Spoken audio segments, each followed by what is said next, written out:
Quantos querem ouvir a palavra? Você está cansado? Amém. Está preparado o vídeo?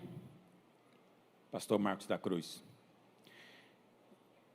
Deixa eu colocar para você. Hoje eu gostaria de falar duas coisas. Duas ilustrações. Quantas ilustrações, irmãos? Só duas. Você está acostumado a ouvir pregação com 5, 6 pontos. Hoje é só 2. Porque hoje tem ceia. 2 pontos. Mas eu vou aplicar esses pontos para Cristo, mas também vou aplicar para os casais que estão aqui hoje. Porque por esses dias eu vou falar muito para casais aqui. Sinto o Espírito Santo falando isso para mim. E eu não vou fazer reunião de casais, por quê? Porque se eu faço reunião de casais, tem casal que não vem. Porque o marido não quer ou porque a mulher não quer. Mas no culto ele vem. Aí eu pego ele no laço. Mas eu quero aplicar primeiro para Cristo, sempre. Porque Cristo é a chave de compreensão da palavra. De compreensão do Velho Testamento. Não sei se você, às vezes, ouviu na internet, há um tempo atrás, teve todo um debate, dizendo que nós tínhamos que atualizar a Bíblia. Não sei se quantos chegaram a ver isso. E dizendo que muita coisa não se aplica a nós, era para outra época, outra cultura. Olha para cá. Não existe isso. A palavra de Deus é eterna. Mas existe algo chamado de verdade atual. Qual que é a verdade atual? Chama-se Nova Aliança. Evangelho da Graça. Essa é a verdade onde estamos inseridos hoje. Também chamado de Novo Testamento. Está me ouvindo? Pastor, então o Velho Testamento, podemos descartá-lo? Não, é palavra de Deus. Mas quando você for ler o Velho Testamento, saiba de uma coisa. O Novo Testamento é a chave que abre o Velho. Está me ouvindo? Tudo que está no Velho Testamento está lá para nos contar algo a respeito de Cristo. Tudo. Tudo aponta para Cristo. Eu sei que você lê lá a história no Éden e você fica pensando que a história é de Adão e Eva. Não, a história é de Cristo e a igreja. E você depois viu o animal que foi morto e foi feito roupa para o homem. Aquele animal é Cristo. E aquela roupa é Cristo. Aí depois você lê da história de Abel que foi morto pelo seu irmão. E você fica preso só na história. Mas aquilo é para contar a respeito de Cristo. Depois vem a história de Noé. Noé é legal, Noé construiu a arca. E você fica pensando que o negócio é ficar contando história e mostrar os animais entrando e a chuva caindo. Não, aquela história está lá para te falar a respeito de Cristo. Cristo é a arca, o juízo virá, mas quem estiver dentro da arca vai ser salvo. Quantos estão na arca aqui? Estando na arca que é Cristo, preste atenção. Você pode até tropeçar e cair, mas você não cai fora da arca, nunca mais. Você cai dentro da arca. Por isso um crente quando ele cai, até quando ele cai dentro da arca. Não cai para fora, porque a arca é Cristo. Aí depois você vê a história de Abraão, e você fala, isso aqui deve ser uma história legal. Abraão, ele teve um filho chamado Isaac, ele vai oferecer esse filho no Monte Moriá. Não, Isaac é Cristo. Aquela oferta no Monte Moriá aponta para a cruz. Mas ele não morreu. Ele não, mas Deus mostrou um carneiro. Aquele carneiro quem é, meus irmãos? Cristo. Aí depois tem a história de Jacó. E Jacó queria tanto ser mudado. E ele encontra com um anjo. E o anjo desconjunta a coxa dele. Quem era o anjo, meus irmãos? Cristo. E Jacó falou o quê? Peniel, vi a Deus face a face, minha vida foi mudada. Que hora que ele viu a Deus? No Val de Jaboque. Aí depois ele tem um filho chamado José. Quem é José, meus irmãos? Cristo. De novo. Está me ouvindo? Aí depois Moisés vem para libertar o povo. Quando Moisés está libertando o povo, quem é Moisés, meus irmãos? Cristo. Aí ele pega e manda matar o cordeiro, passar o sangue na porta pelo lado de fora, no dia em que o juízo do anjo da morte viria. Quem é o cordeiro, irmãos? De quem é o sangue? E aquela casa onde eles estavam, quem é? Cristo é tudo em todos. Quer que eu continue? Aí depois, Moisés sobe no monte para receber a revelação do tabernáculo. Quem é o tabernáculo, meus irmãos? Cristo. No tabernáculo tinha o sacerdote. Quem é o sacerdote? Cristo. Lá tinha os sacrifícios, o novilho, o cabrito, o cordeiro, a pombinha e a rola. Quem são esses animais, meus irmãos? Cristo.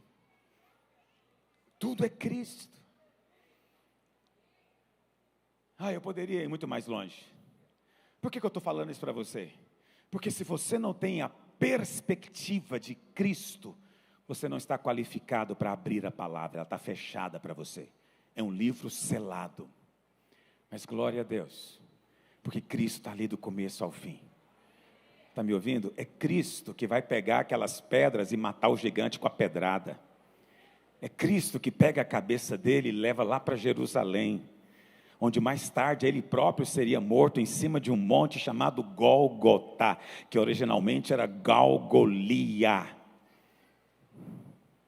Cristo. Quem está ali tocando harpa e cantando é Cristo. Quem está ali sentado, apacentando ovelha e dizendo: o Senhor é o meu pastor, é Cristo. Se você entender que tudo aponta para Ele, é uma seta celestial apontando para Ele, você vai ter o livro aberto. Todo evento aponta para a pessoa de Cristo, ou para a obra de Cristo, está me ouvindo? Ou para o caráter de Cristo. Com algum aspecto desses, aquilo vai apontar. Você tem que ter olhos para ver. Eu chamo isso de perspectiva. Tudo ganha sentido, cor, quando você vê Cristo. Tem um pequeno vídeo que alguém me compartilhou, que eu acho interessante. Coloca, por gentileza.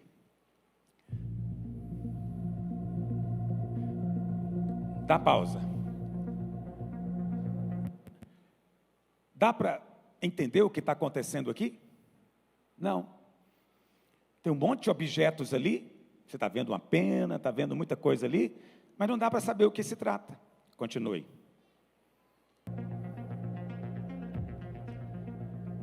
Mas aí, aquilo ali é o Velho Testamento. Você está vendo ali Isaac, Davi.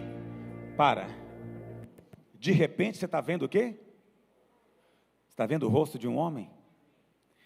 Quando você coloca todos os eventos na perspectiva certa, é como um mosaico. De repente você vê alguém. Aqui não está falando de Cristo, mas quem você vai ver é Cristo. Cristo, colocando no ângulo certo. Você entendeu? Olhando de lado, você vai falar muita coisa. Mas olhando do ângulo certo, você vai ver a imagem. Continue, não sei se já terminou. Aí você sai da perspectiva, está vendo?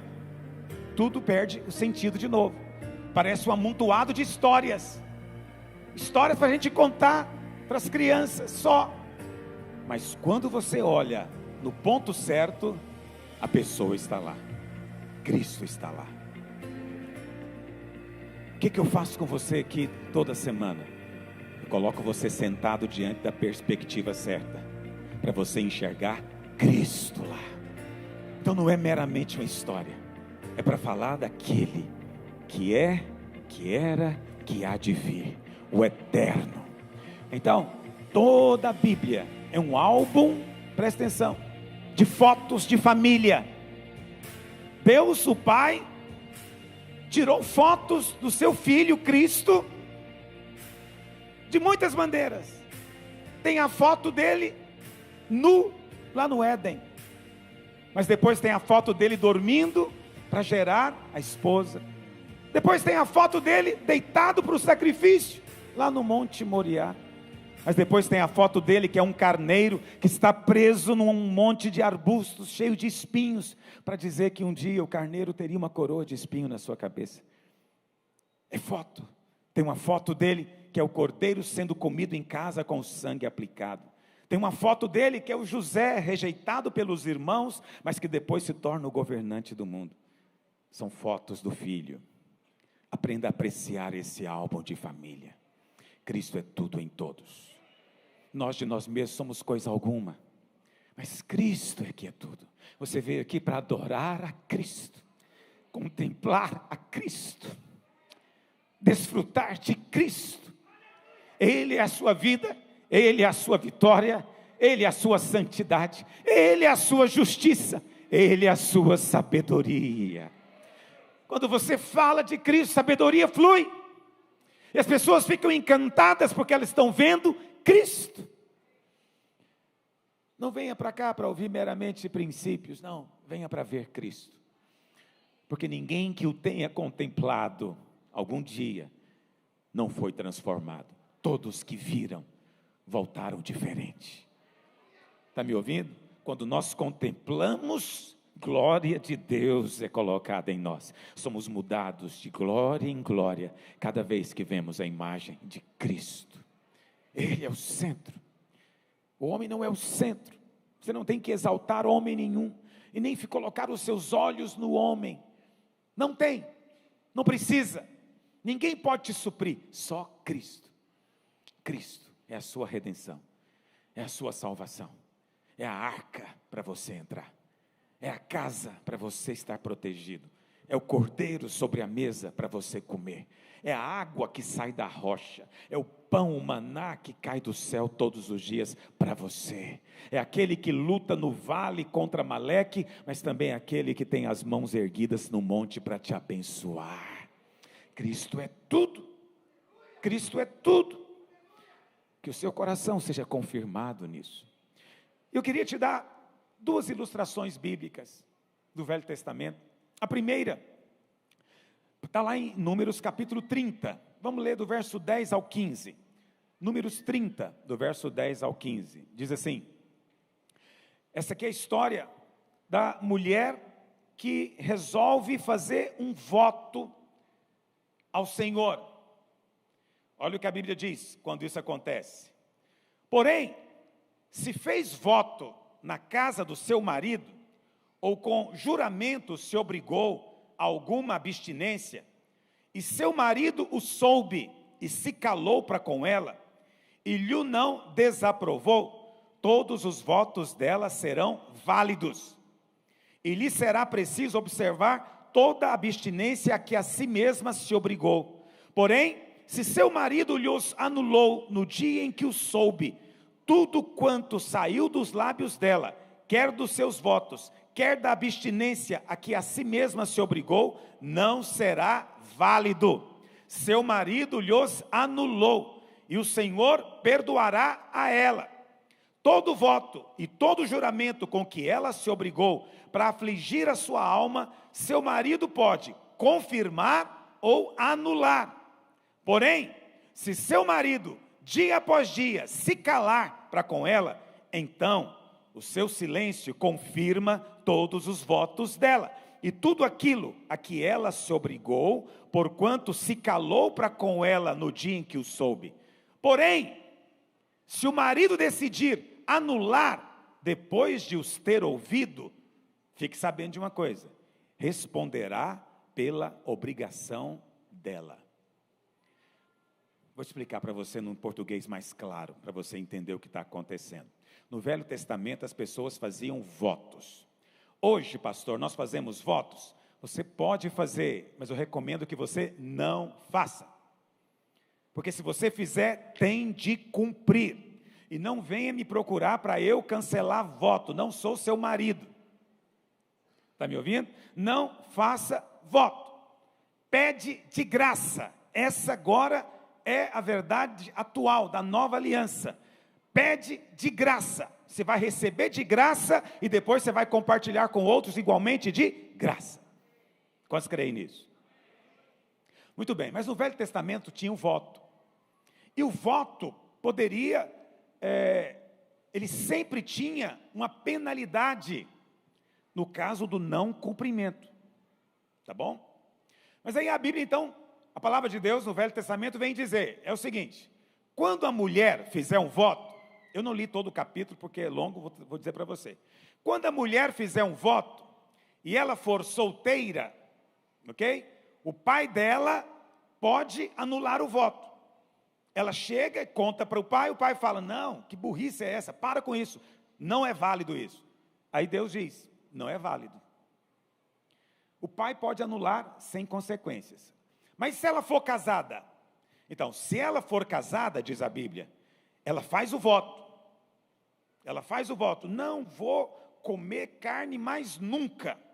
E se eu vier a comer, que o Senhor me faça cega de um olho. Esse é o voto. No Velho Testamento, todo voto vinha junto a penalidade do não cumprimento. Ok? Aí, a mulher fez esse voto. O marido dela ouviu. Olha para cá. Ouviu. Se ele falar, mulher, que coisa absurda é essa? Esse voto é insensato. Não vou aceitar isso. Se ele fizesse isso, o voto era cancelado.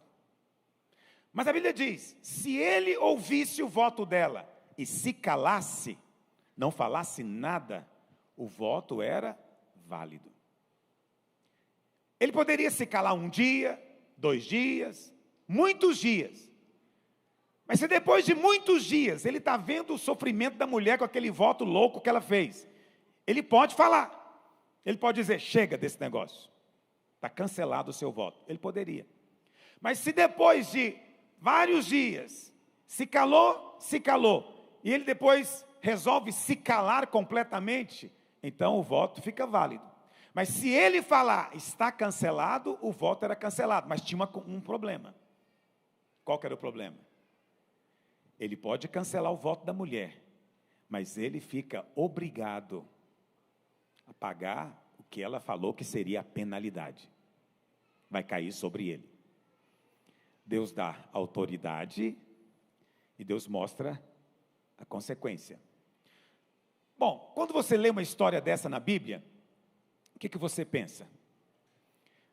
Isso aqui é um princípio espiritual. Tem muitos irmãos que adoram princípios espirituais. Aleluia, eles existem, estão na Bíblia mesmo.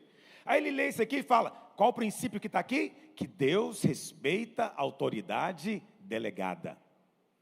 Se Deus constituiu o marido como cabeça, Deus respeita a opinião do marido. Isso significa que o marido define coisas na sua casa. Aleluia, é verdade. É verdade ou não é, irmãos?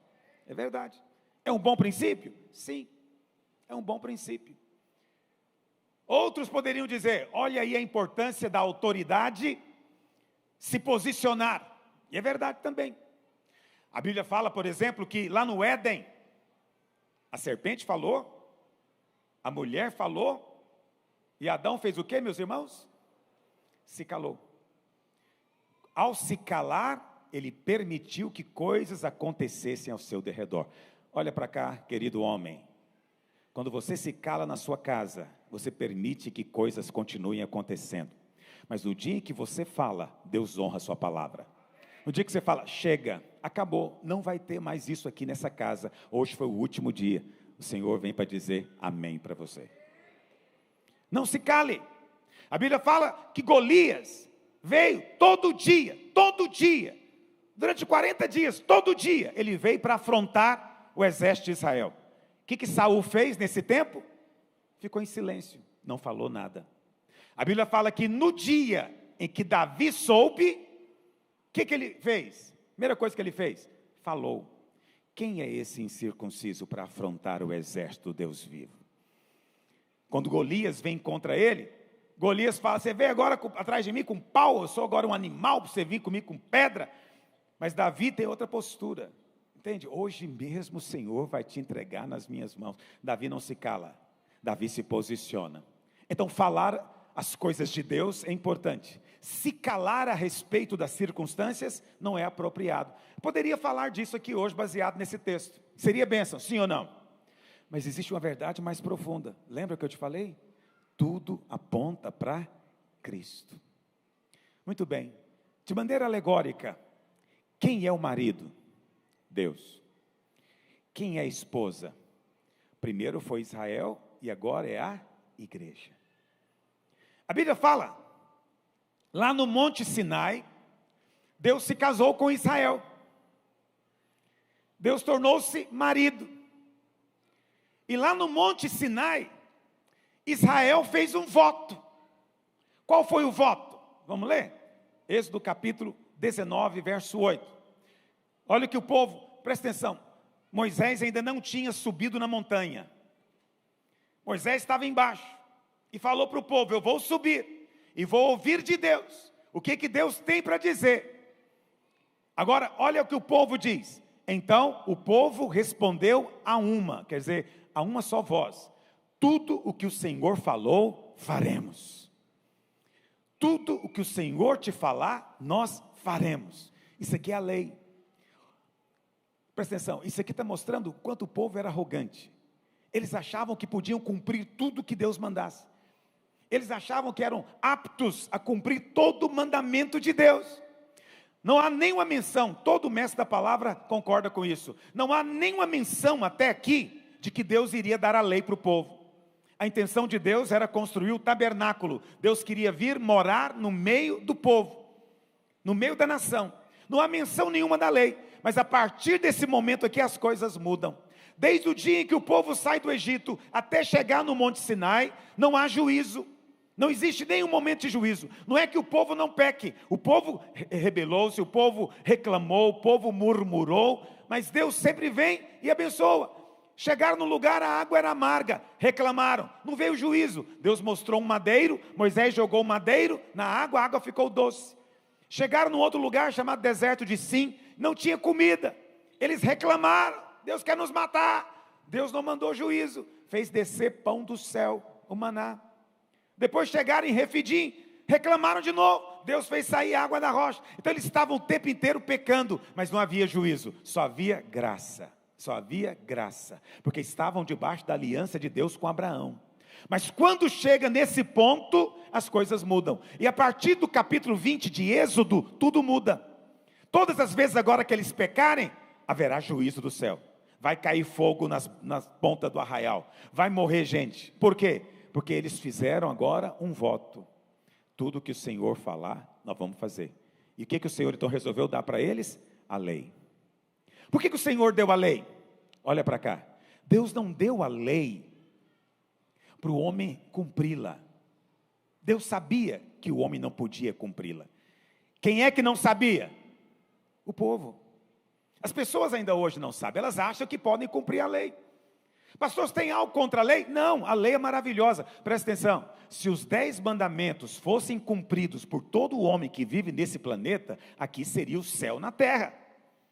Imagina um lugar onde ninguém mata, não tem crime, ninguém rouba, não existe furto, não existe mentira, falso testemunho, não existe adultério, traição, todos os filhos honram os pais, as autoridades, só Deus é glorificado, ninguém adora ídolo, ninguém cobiça nada de ninguém, não precisa de polícia, não precisa de seguro, não precisa de chave na porta, não precisa de nada disso, seria o céu na terra. Então a lei é perfeita, e ela propõe um mundo perfeito. Qual que é o problema? Nós não somos. Se Deus tivesse dado a lei para ser cumprida, poderíamos talvez acusar a Deus de ser cruel. Por quê? Porque Deus mandou o povo fazer algo que eles não eram capazes de fazer. É como se Deus tivesse dado um mandamento para o gato, que a partir de hoje ele tem que latir. Vai contra a natureza do gato. É crueldade. É como se Deus dissesse para o cachorro: a partir de hoje é pecado latir, você vai só miar. É crueldade com o cachorro, ele não consegue se refrear de latir, ele vai latir. Assim é o homem. Todos aqueles mandamentos iam contra a natureza caída humana. O homem não podia cumprir, entendeu? Então quando Deus dá um mandamento, não é por crueldade, é porque Deus queria que nós descobríssemos que não podemos cumprir a lei, e ao fazermos isso, clamássemos pelo Cordeiro de Deus que tira o pecado do mundo. Quantos estão me entendendo? Mas o povo fez um voto. Então presta atenção, nós já temos aqui os elementos da história. Nós temos a mulher que fez o voto. Quem é a mulher? Israel. Nós temos o marido, que é Deus. E nós temos o voto, que é a lei. A Bíblia diz o quê? Se o marido se calar, o voto é válido. Deus falou alguma coisa aqui, irmãos? Deus se calou. Durante 1500 anos, Deus se calou. E o voto foi válido. Mas teve um dia que Deus se faz gente em Cristo Jesus. Porque Jesus é Deus. Quantos creem nisso? Jesus é Deus. Então, quando o Senhor Deus, Jesus vem, Ele vem para dizer o quê? Vou fazer uma nova aliança. Chega. Não vou me calar mais. O voto não é válido. Nesse momento Ele faz o quê? Ele aboliu a lei para nós. Não estamos mais debaixo da lei. Não estamos mais debaixo do voto. Porque o marido falou, acabou, não quero mais que você cumpre. Mas qual que era a condição para o marido fazer isso? Quem se lembra? Qual que era a condição? Se o marido resolvesse anular o voto, ele tinha que fazer o quê? Levar a maldição equivalente, que a mulher teria que levar, ele é que vai levar. O que o Senhor Jesus faz? Ele vai para a cruz. E lá na cruz, ele sofre o quê? A maldição da lei. Muita gente pensa que Jesus morreu só para nos perdoar. Não, não foi só para isso. O Senhor Jesus morreu também para levar a nossa maldição do voto da lei. Quando Ele leva a maldição, Ele está dizendo agora podemos ir em paz. O voto não diz respeito mais a nós. Olha para cá. O Senhor poderia ter morrido apedrejado, mas não morreu. Em várias ocasiões, os judeus pegaram em pedra para jogar nele. Presta atenção, você acha que quando alguém quer jogar pedra, ele ia pegar cascalho, pedrinha? Meu amigo, eles pegavam pedra grande, 1 quilo ou mais, se dessem conta de carregar. É para matar. Está me ouvindo? Várias vezes pegaram em pedra para jogar no Senhor, mas o Senhor não podia morrer apedrejado. Essa era a maneira como a lei prescrevia a execução, por apedrejamento. Não havia crucificação em Israel. No entanto, a Bíblia fala, lá em Deuteronômio, que todo aquele que fosse pendurado no madeiro, seria o quê? Amaldiçoado. Mas em Israel, ninguém era pendurado no madeiro. Isso só acontecia entre os povos fenícios. E depois, 1500 anos depois, chegaram os romanos. E os romanos então aprenderam essa maneira de executar criminosos com os fenícios. Então eles tinham o costume de crucificar, pendurar no madeiro. Pendurar no madeiro. Por isso o Senhor Jesus teve que morrer no madeiro. Lá em Gálatas 3, verso 13, a palavra do Senhor diz: Cristo nos resgatou da maldição da lei. Como? Fazendo-se Ele mesmo maldição no nosso lugar. Mas espera aí, Paulo, como é que Ele se fez maldição? Porque está escrito, maldito todo aquele que for pendurado no madeiro. Ele se fez maldição, sabe para quê? Para te livrar da lei. Como você não está mais na lei hoje, as maldições da lei não têm mais valor para você. Não deveriam vir sobre você. Você percebe? Quando você enxerga Cristo na história, não ganha uma beleza? Não ganha dimensão? Não se torna interessante? Porque todos nós queremos ver Cristo. Quantos conseguiram ver Cristo aqui? Segunda história, está lá em Êxodo capítulo 21. Mas deixa eu dizer, eu falei que ia aplicar para os casais também, né? Olha para cá, você que é casado. Eu não sei se algum dia em Israel, algum marido teve coragem de fazer isso. Eu não sei se teve algum marido que amava tanta mulher ao ponto de protegê-la dela mesma. Entende? A mulher faz um voto maluco, e o cara fala, mas você enlouqueceu, o que você está fazendo? Eu amo você. E o cara fala, não, você não vai sofrer isso. Eu vou sofrer por você. Não sei se teve algum marido que fez isso. Mas se teve, preste atenção, esse casamento tornou-se o céu na terra. Todas as vezes que você resolve levar a culpa na sua casa, homem, você está assumindo o papel de Cristo. E toda vez que você assume o papel de Cristo, maldições são removidas e bênçãos são trazidas. Então, uma irmã muito querida, ela estava me contando, gostei do testemunho dela, e ela dizendo o quanto ela ama o marido dela. Eu falei, mas você ama muito assim? Ela falou, pastor, eu amo demais, eu vou te contar para você só uma história que aconteceu. E ela falando que ela tinha que fazer uma viagem para a casa dos pais, que moram no Tocantins, de avião. E ela pediu o marido para comprar a passagem para ela. E ele comprou a passagem. Mandou para ela, né, no celular, tudo, para ela poder sair de casa e embarcar. Só que ela esqueceu a hora. E ela, quando lembrou, tinha passado da hora, e ela tinha perdido a passagem, perdido o dinheiro, e o tempo que ela precisava de estar lá.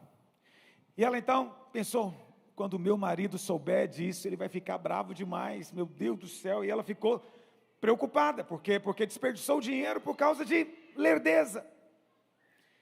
E aí ela conta que, com todo jeito, ela contou aliás, ele percebeu, né? Ele chegou em casa e falou, mas você está aqui ainda?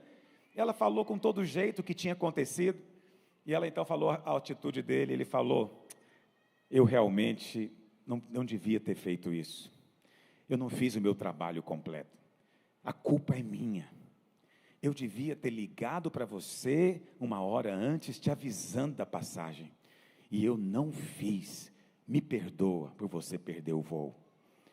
Ela ficou desconcertada, porque ela pensou assim, vou ganhar maior duro, o cara pede perdão para ela, me perdoa, não vai acontecer mais isso, nunca mais você vai perder um voo por causa de mim. E aí ela me contando, pastor, apaixonei nesse homem loucamente. A minha esposa, às vezes, ela brinca comigo, porque você sabe, lá em casa quem é ocupado sou eu. Não importa o que aconteça, se acontecer eu falo, o que foi que eu fiz? E ela fala, você está sendo irônico. Eu falo, não, estou sendo bíblico. Porque ou Cristo leva a culpa, ou Ele não leva nada. Ele se fez culpado. Então eu sou culpado, fala, o que eu fiz? O que eu deixei de fazer? Eu peço por mim, meus antepassados. Por minha grande culpa, tão grande culpa.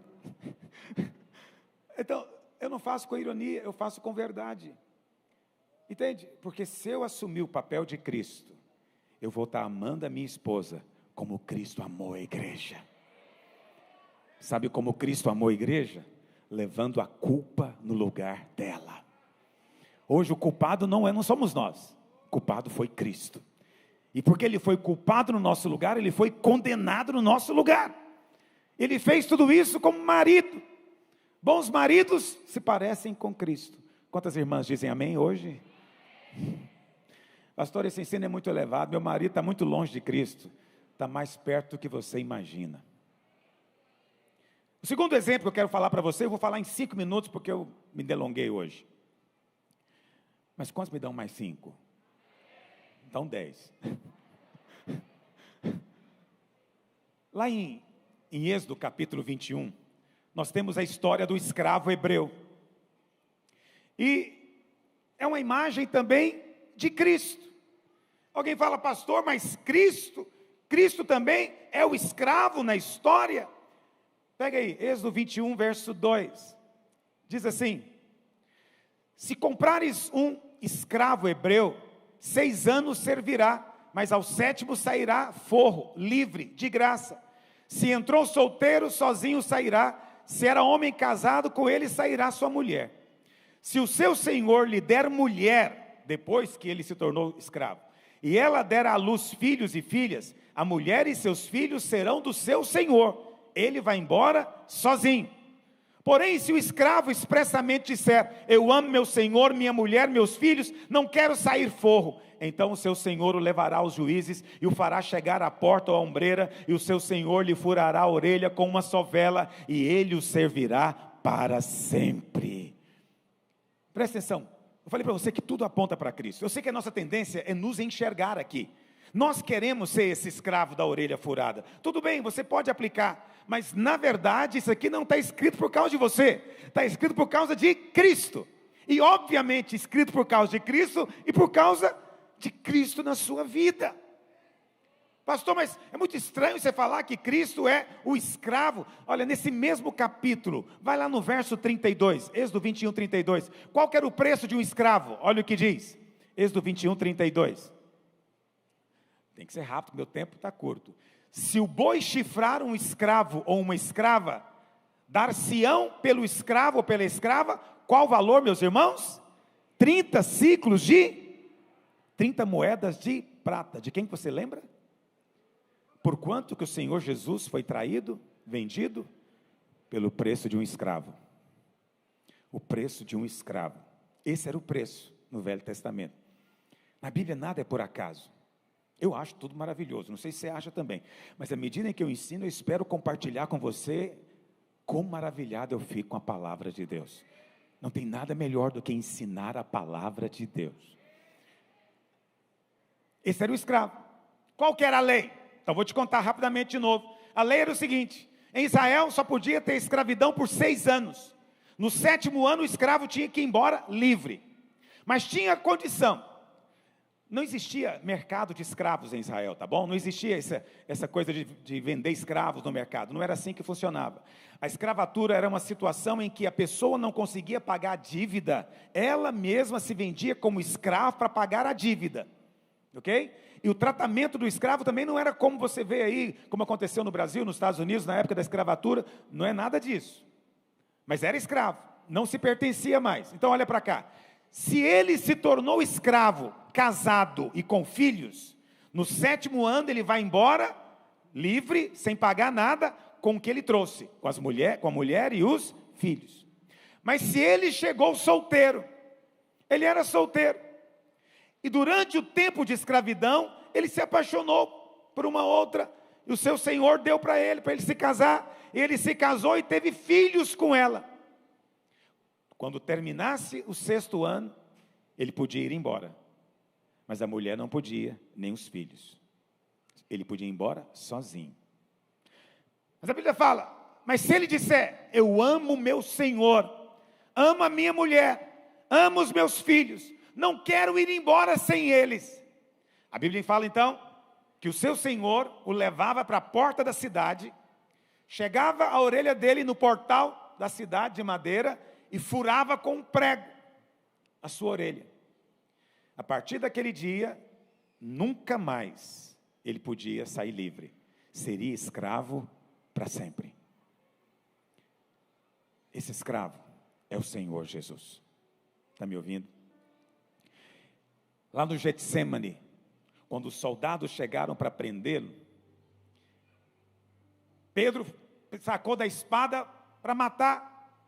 A pessoa desviou, a espada passou aqui, arrancou a orelha, e o Senhor parou tudo aquilo para curar a orelha, né, do servo, do sacerdote chamado Malco. E o Senhor fala o quê? O que você está fazendo? Você acha que eu não podia pedir agora, e Deus me mandaria 12 legiões de anjos? Uma legião são 6.000. Podia mandar 12 legiões de anjos. Lá no Velho Testamento mostra o que um anjo fez numa noite. Matou 200.000 soldados, um anjo. Agora imagina 72.000 anjos. O Senhor fala, não, é para isso mesmo que eu vim. Veja, naquele momento é como se fosse o 6º ano. Ele podia ir embora. Mas ele não podia levar você com ele. Não podia levar a esposa com ele. Não podia levar os filhos com ele. O que acontece então? Observa que o texto diz assim, o escravo fala, eu amo meu Senhor. Antes de falar, eu amo minha esposa. Eu não sei se algum dia algum escravo falou um negócio desse em Israel. Eu amo meu Senhor. Creio que nunca falou. Mas o Senhor Jesus amou o Pai. É como se ele dissesse, eu amo meu Pai, o meu Senhor. Eu amo a minha esposa, a igreja.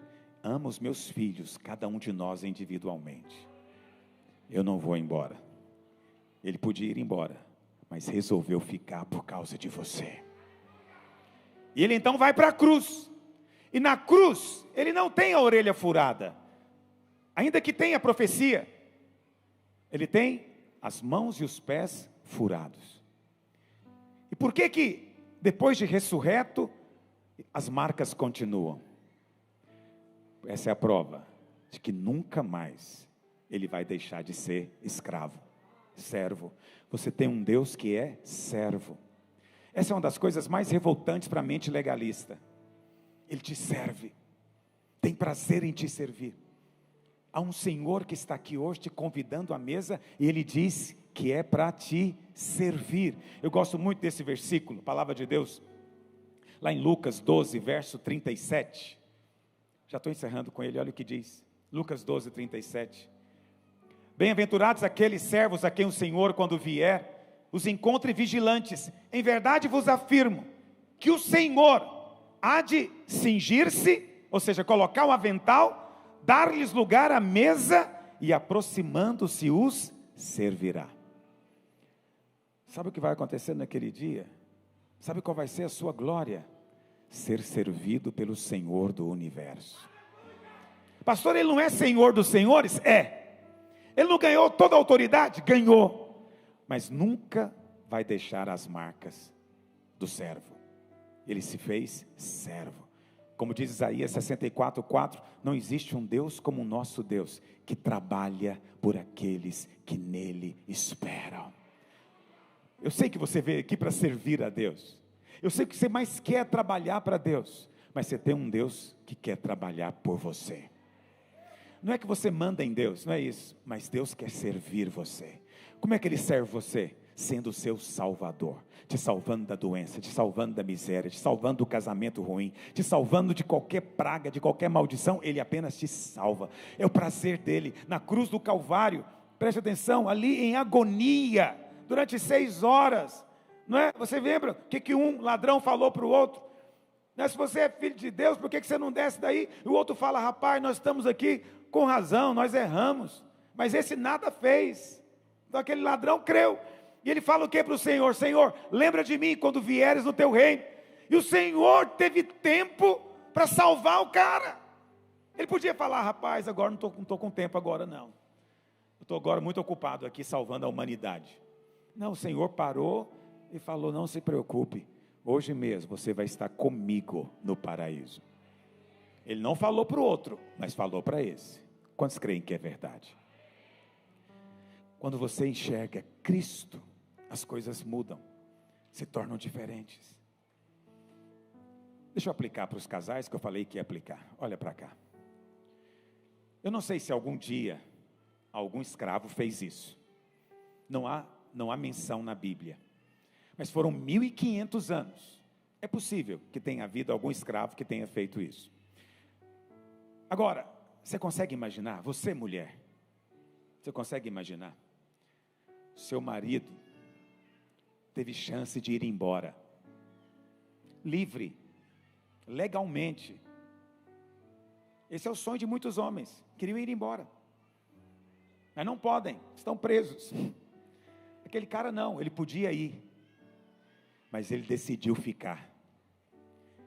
E aí você acorda no meio da noite, tem um homem deitado do seu lado, e você passa a mão na orelha dele, está furada. Qual que é a sua sensação? Esse homem me ama, ele decidiu ficar comigo, mesmo sabendo que nunca mais vai poder ir embora. Ela vai se aconchegar, porque vai dar uma sensação de absoluta segurança. Você vai ler em qualquer livro para casais, homem precisa de significado, mulher precisa de segurança. Cristo, sabendo disso, te deu a segurança máxima. Ele disse, nem que eu queira, vou poder te largar, jamais. É a lei, eu decidi ficar com você eternamente. Agora você que é homem, ame a sua esposa como Cristo. Seja esse marido que decidiu ficar para sempre. Para sempre. Nunca vai embora. Eu me lembro, muitos anos atrás, no início do nosso casamento, todo casal tem desentendimentos. Tive desentendimento com a minha esposa um dia. E ela ficou muito chateada. Mas naquele dia eu falei para ela, falei, olha, nós não estamos acostumados ainda, a gente discute e a gente fica achando que é o fim. Eu falei para ela, eu te falei isso no dia do casamento, vou falar de novo, eu nunca vou embora, vou ficar aqui até a morte com você. Disse para ela. Naquele momento ela se calou, não tinha nada a ver com a discussão, nem estava discutindo nem sei o que. Mas quando eu disse para ela, olha, não tem jeito, nós vamos ter que resolver a nossa vida, porque eu nunca vou embora. Nunca, está me ouvindo? Nunca. O que acontece? Naquele momento, a segurança resolveu todo o desconforto, todo o conflito. É assim que você governa a sua casa, dando segurança. Muito ruim se os seus filhos ficam pensando que uma hora dessa você vai embora. Muito ruim se a sua esposa não tem segurança e acha que você vai deixá-la em algum momento por outra mais nova. Faça algo hoje que vai marcar a vida da sua esposa, dos seus filhos para o resto da vida. Reafirma com ela a sua aliança. Diz para ela: eu nunca vou embora. E vocês ouviram, são testemunha do que ele está dizendo, é verdade. Fique em pé onde você está. Nesse espírito, vamos participar da mesa do Senhor. Quantos sentem a unção do Senhor neste lugar? Sabe por que tem unção? Olha para cá. Unção é a presença do Espírito Santo. Sabe qual é o trabalho do Espírito Santo? Confirmar a glória de Cristo. Confirmar a obra de Cristo. Todas as vezes que você se posicionar para falar de Cristo, o Espírito Santo virá para confirmar no ambiente. Então o Espírito Santo está aqui para confirmar na sua vida hoje também. Você que está aqui, você que está em casa. Eu poderia orar por muitas coisas, mas eu decidi no meu coração que eu vou orar hoje só por casamento. Eu não sei como é que está o seu casamento, eu não conheço. E você pode pensar que hoje a pregação nem foi falando o que realmente tem que fazer. Eu só falei de Cristo. Mas é que quando nós entendemos o quanto nós somos amados, espontaneamente nós amamos. Está entendendo? Então, se você é casado, quantos casais nós temos aqui? Muitos estão com cônjuge. Quantos são casados, mas estão sozinhos aqui hoje? Não tem problema, você vai orar a mesma coisa. Então eu quero que você aproxime do seu cônjuge, passe a mão no ombro da sua esposa, abrace ela. Só abraçar. Se você está aqui sozinho, por alguma razão, seu marido está trabalhando, ou sua esposa, erga sua mão direita para o céu. Eu quero orar por você agora.